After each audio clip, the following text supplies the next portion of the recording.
আজি এটা প্ৰাকৃতিক দৃশ্য একদম বুম ভিডিঅ' হ'বলৈ গৈ আছে। তো বলক আমি ভিডিঅ'টো ফাৰ্ষ্টৰ পৰা আৰম্ভ কৰোঁ। তো গাইজ আমি চাই আছোঁ বৰ্তমান ডাউজেং। আপোনালোক আহি যাব আমাৰ লগত, ধুনীয়া মনোমোহা পৰিৱেশৰ মাজত আছে। গাইজ বৰ্তমান মোৰ লগত আছে নয়ন ভাই।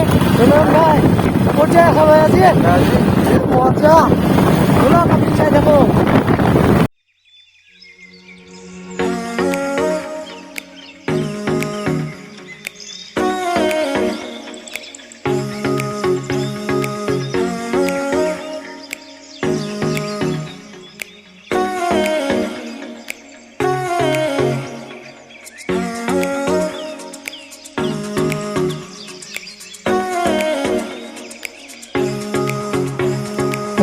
আজি ভিডিঅ'টো অলপ বেলেগ ধৰণৰ ভিডিঅ' হ'বলৈ গৈ আছে। আৰু যিসকলে মানে কি প্ৰকৃতিৰ লগত মিলি প্ৰাকৃতিক সৌন্দৰ্য উপভোগ কৰি ভাল পায় তেওঁলোকৰ কাৰণে আজি এই ভিডিঅ'টো উৎকৃষ্ট হ'ব বুলি মই ভাবোঁ। কাৰণ এইফালে যিখিনি মানে আহি মানে যিখিনি ঠাই দেখা পাই আছোঁ বৰ্তমানলৈ, বা ডাউজেঙৰ যিখিনি ঠাই সেইখিনি ঠাই সম্পূৰ্ণ মানে প্ৰাকৃতিক পৰিৱেশৰ এক মনোমোহা দৃশ্যৰে ভৰপূৰ ঠাই। সেইবাবে আজি এই ভিডিঅ'টোত আপোনালোকক অলৰেডি প্ৰাকৃতিক সৌন্দৰ্য দেখাম বুলি আহিছোঁ। তো বলক আমি গৈ থাকোঁ।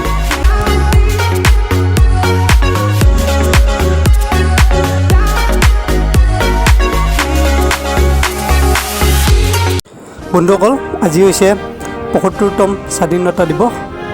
ভিডিঅ'টো আপলোড কৰোঁতে 2 এদিন দেৰি হ'ব পাৰে।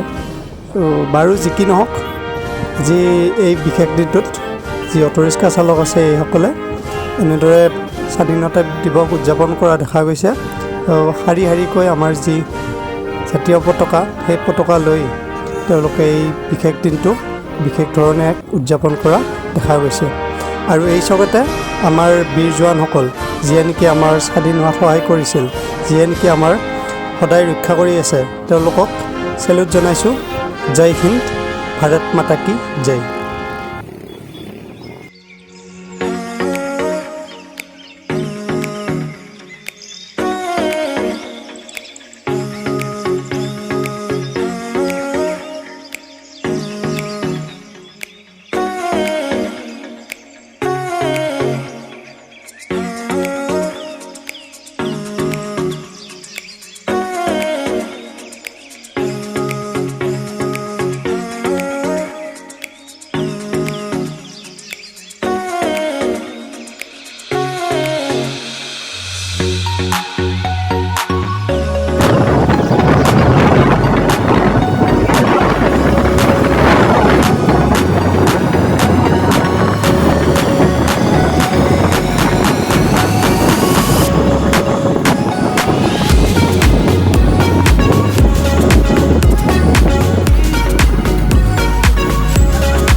তো গাইজ, এইটো এটা ৰাস্তাৰ ওপৰে নদী এটা পাৰ হৈ গৈছে।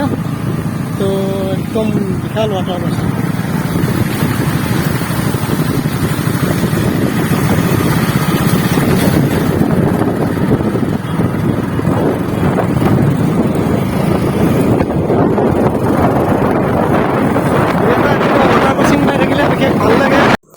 এয়া পাই গ'লোঁ আমি ডাউজেং যোৱা ৰাস্তা। লিখা আছে ইয়াত ৱেলকাম টু ডাউজেং। আৰু এই বাইকখন যে আহি আছে আমি সেই পিনে যাব লাগিব। এটা ৱাটাৰ ক্ৰচিং পালোঁ, এইটো অলপ ডাঙৰ।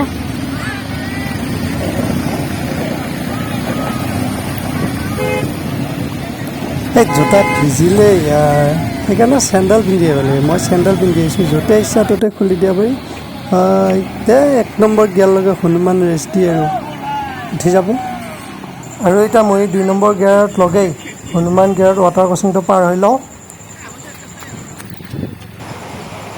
সেই ঘৰটো চাওকচোন, সেই ঘৰটো যদি আপোনাৰ হ'ল হয় তেন্তে মনত এটা আপুনি কেনেকুৱা শান্তি পালে হয়। মনৰ কথাখিনি কমেণ্টত আমাৰ সৈতেও শ্বেয়াৰ কৰকচোন এবাৰ। ইয়াত কেছ এটা হ'ল, মানে গাড়ী এখন ফাঁচি গ'ল। মানে কথাটো কি হ'ল, ইয়াত এই ৰাস্তাটো নতুনকৈ বনাই আছেতো, সেইকাৰণে সেইখিনিত পুল এটা দিব। আৰু মাটিখিনি নতুনকৈ তোলাৰ কাৰণে গাড়ী এখন মানে মাটিখিনিত বহি গৈছে। আৰু তেনেকৈ 15 মিনিটমান ৰখাৰ পিছত আমি আহিলোঁ তো বলক এতিয়া আমি গৈ থাকোঁ লাহে লাহে।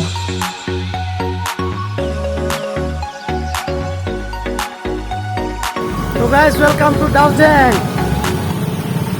হাই ফিলিংছ কেনেকুৱা? মজা, ধুনীয়া। তো আপোনালোকে যদি কেতিয়াবা আহিব বিচাৰে, প্ৰকৃতিৰ লগত থাকি যদি আপোনালোকে ভাল পায়, তেন্তে প্ৰাকৃতিক সৌন্দৰ্য উপভোগ কৰিবৰ কাৰণে আপোনালোক আহিব পাৰে ইয়াত। So this is ডাউজেং বন্ধুসকল। সঁচাই আপোনালোকক যে আহোঁতে কৈছিলোঁ এক ধুনীয়া পৰিৱেশ বুলি, আপোনালোকে চাওক মোবাইলৰ কেমেৰাত কেনেকুৱা পাইছে এইটো নাজানো, কিন্তু মই যিটো দেখা পাই আছোঁ ন, একদম আল্টিমেট। চাৰিওফালে মাথা সেউজীয়া আৰু সেউজীয়া, ওখ চাপৰ এই দূৰৰ পাহাৰবোৰ, আৰু এই ৰাস্তাটো চাওক না কি ধুনীয়া, যদিও নতুনকৈ বনাই আছে। পাহাৰৰ কাষেৰে এটা সুন্দৰ ৰাস্তা।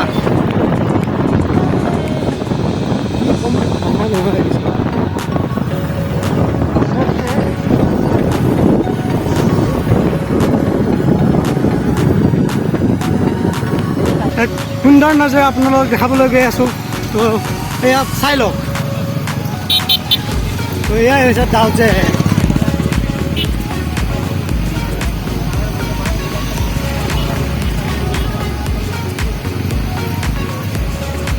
দূৰৰ পাহাৰ ধুনীয়া। এই গাইজ, আজি এটা নতুন দিনলৈ আপোনাৰ স্বাগতম। আজি আমি বৰ্তমান আছোঁ এই ডাউজেং। তো এইখনে হৈছে এক মনোমোহা প্ৰাকৃতিক দৃশ্যৰে ভৰপূৰ ডাউজেং। ওদালগুৰি জিলাৰ পৰা প্ৰায় 30 কিলোমিটাৰমান আহিব লাগে।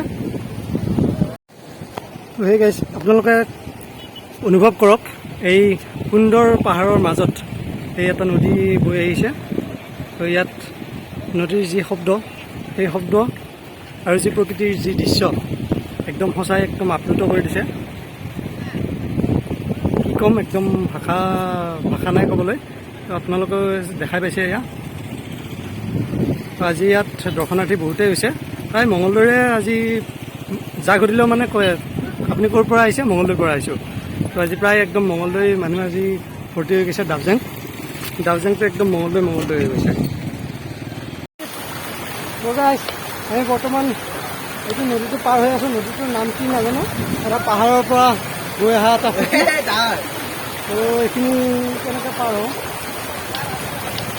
ইয়াত ঠাই লাহে যাব লাগিব।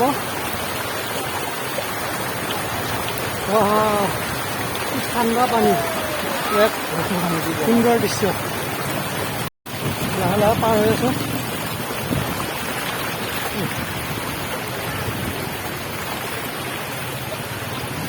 ফাইনেলি আহি পালোঁ। বৰ্তমান আমি ওপৰলৈ গৈ আছোঁ। তো গাইজ, এতিয়া আমাৰ খানা হ'ব। তো আমাৰ টিমৰ গোটেইকেইটা এঠাইত বহি লৈছোঁ, আৰু তাৰপিছত এতিয়া আমাৰ বৰ্তমান খানা হ'ব। তো গাইজ, ফিলিংছ কেনেকুৱা আহি? একদম ধুনীয়া। আমি খাই লওঁ, তো আপোনালোক অলপ টাইম ৱেইট কৰক। খোৱা লোৱা সকলোবোৰ হৈ গ'ল। তো ব'লক এতিয়া আমি প্ৰকৃতিৰ যি সৃষ্টি সেয়া অলপ উপভোগ কৰোঁ।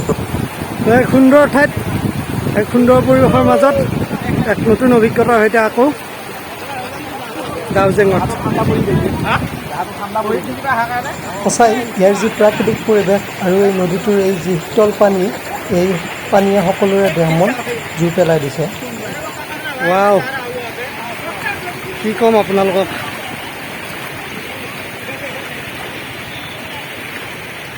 আজি বহুত বকবকনি বকি থকা নাই। তো আজি আপোনালোকৰ এক প্ৰাকৃতিক যি মনোমোহা দৃশ্য, সেইখিনি দেখাবলৈ চেষ্টা অকণ কৰিছোঁ।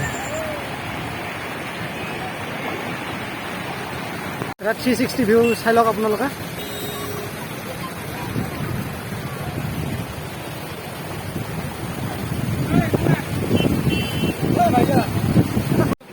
তো গাইজ, এই মনোমোহা ঠাইটুকুৰা এজন মানুহে মানে কি বিচাৰি উলিয়াইছিল বুলি কোৱা হয়। তেওঁৰ নাম হৈছে মাইকেল ৰাভা।